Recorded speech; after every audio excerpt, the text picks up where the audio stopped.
Hey everyone, so in this video I'm going to show you how to make a matcha powder with this matcha set.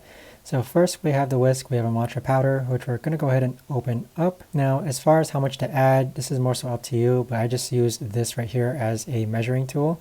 And so I do about 2 scoops, maybe 3 scoops in order to actually make this matcha. So some people use 2, some people use up to 5.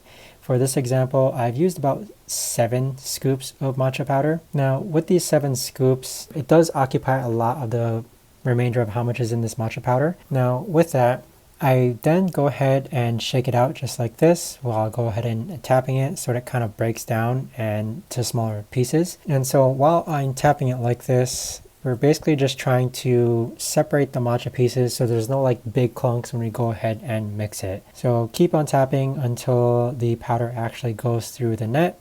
And it's a very quick, easy process. So you can see here, there's just some remnants of it, but it's basically just been separated. So we'll set that to the side. And then afterwards, what we're going to do, we're basically going to pour some hot water into here. So I did about a half cup just to start off with. So you can see it's quite hot. And then I used the whisk to actually go ahead and mix up the matcha. So again, the purpose of this is to kind of break down the matcha powder just so that there's no really big clunks. But as I'm using this, it's not necessarily a stirring motion, but it's rather a patting motion back and forth, up and down to kind of go ahead and make sure that the matcha breaks down within the hot water. So I stir for about 30 seconds to a minute and 30 seconds. And this is basically the longest part of the whole entire process. But again, you want to make sure that there's no clunky chunks within your matcha drink.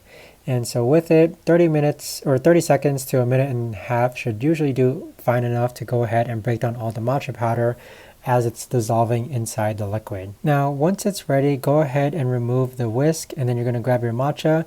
And for this, I usually use unsweetened almond milk or oat milk. It's up to you. But because my serving size is about 2 cups, I am able to make 2 different drinks. So within both of these glasses, I have ice.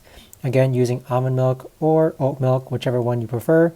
So go ahead and pour it in. And with that, you're almost done with your matcha drink. All you've got to do now is just stir it. You can drink it warm temperature or cold with ice. This is more so up to you.